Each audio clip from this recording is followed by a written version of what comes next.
Just recently I picked up my blue gown and it no longer fit. My body has changed in its size, my body has shifted its design, and I decided it was time to make adjustments that would suit me, allow me to wear it again. Alterations and changing in body size are not new things. They absolutely existed in the Renaissance too. We have some examples of extant garments that show how garments were reused and how they were refurbished, and side-laced doublets that give us a clue that women did indeed have more useful, more versatile ways to accommodate pregnancy or just the shifts of sizing over time. But I did find it really interesting when a friend sent me an article about the history of Jewish tailoring, especially the parts about the Italian Renaissance.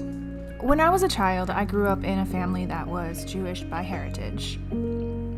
It was a broken family where people were scattered and had lost their sense of who we had all been at some point together. And I grew up apart from my parents. This meant I had a feeling of not having a sense of where I was from. And learning about being Jewish and then being Jewish were ways that across time and space and rifts, I could see myself in a community. And I cherished that feeling that I belonged somewhere when so many other things made me feel like I had no ground to stand on. But the search for where I actually came from is still in pieces. And the story of Jews in history is similar. The story of Jews in history is about moving, always trying to find another place to go when people do not want you where you are, when circumstances get too unfriendly, when you're kicked out, when you just don't belong. The way history has been fashioned, we have to dig extra deep to find the pieces and remnants of our history, which was always there, woven with the others until it was left out and separated and othered by history. So naturally, when I was delving into Renaissance fashion, some of my thoughts were thinking, what would my Jewish family have done? What would I have been allowed to do? Would I have been able to wear these clothes? What would they have worn and how did they live? I wanted to connect to the people that I came from, even while I'm exploring something that really seemed very different or somehow hasn't been represented alongside Jewish people who actually did live there. That we have this concept in our mind that we don't exist in some parts of history when we always have. As a Jewish person, my story has always looked like the standard default on the outside, while simultaneously knowing that I am different. And the search has been difficult to unearth pieces of information about the human side of being Jewish and living during the Italian Renaissance. There's definitely information about the ghettos. There's lots of information about the laws that were enacted, the taxes for being Jewish, needing to pay leaders so that they don't kick you out of the country. I think that stuff is more commonly known.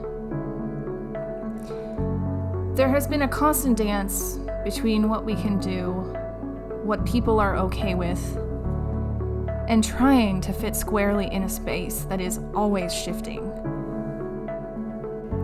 But apart from the laws, what about the people? In an article from the Virtual Jewish Library entitled Tailoring, it reads, almost every Jewish community had its own tailor, whose presence was necessitated by the obligatory ritual commandments. So basically, there were religious laws for what to wear, but also the church was interested in enforcing the wearing of special Jewish garments. The main obstacles to Jewish tailors in medieval Europe were raised by the guilds, who continuously tried to restrict their activity to producing their own distinctive clothing for Jewish clients only. However, in Christian Spain, there were many Jewish tailors, as the Christian guilds were comparatively weak. The rulers often intervened on their behalf when their livelihood was threatened by the encroachment of local guilds and authorities. In 1489, Ferdinand and Isabella of Spain annulled an ordinance enacted in Burgos which prohibited Jewish tailors and other craftsmen from plying their trade outside the Jewish quarter. The connection between tailoring and the trade in second-hand goods and old clothes, which had to be repaired and resold, was most clearly in evidence in Italy, especially in Rome, where a Jewish tailors' guild existed from the 15th century, and between 1/4 and 1/2 of the Jewish community was engaged in various branches of the clothing trade in the 16th century. Bernardino Ramazzini, an early authority on occupational diseases, noted that many Jews suffered from weak eyesight, legs, and lungs caused by repairing old clothes in poorly lit and badly ventilated rooms. Many Italian cities tried to prohibit Jews from refurbishing old clothes because this often provided a springboard for the prohibited manufacture and sale of new garments. The nexus of tailoring and trading in old clothes remained important in Italian Jewry until the 20th century. I think what has been hard for me in doing my research is that often articles focus a lot on the laws that were enacted against Jewish people. And we lose sight of the fact that we are not just only signified by oppression. And don't get me wrong, it is important for us to understand just to the extent that things were restricted, but it isn't the entire story.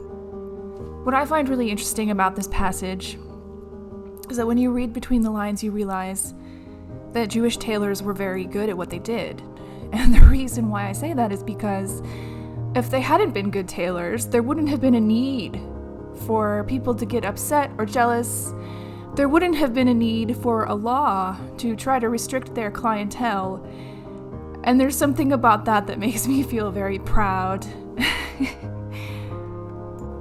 You also see a little bit of the cleverness that I think that Jewish people have always had and have needed to have in order to navigate all of these strange rules that pop up in various different ways. And for instance, like just recently I read something, I think, about Venice restricting Jews from living in Venice for a certain amount of time. And so they would have their house in Venice.